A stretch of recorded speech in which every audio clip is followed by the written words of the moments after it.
Ahoy, shipmates!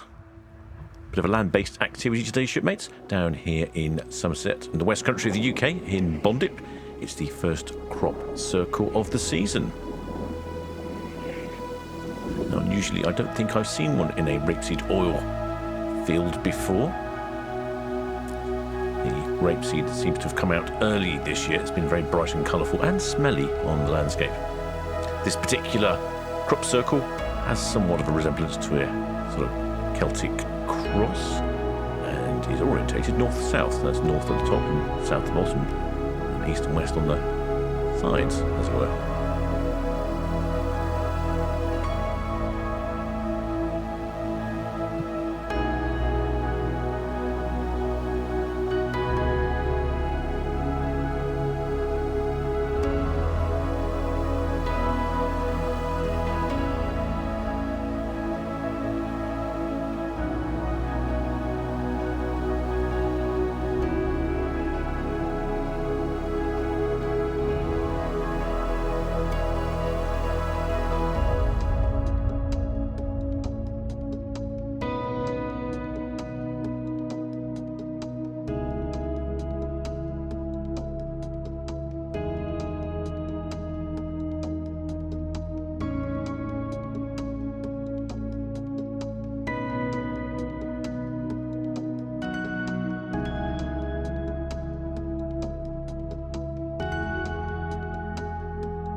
Hope you enjoyed that one, shipmates. Until next time.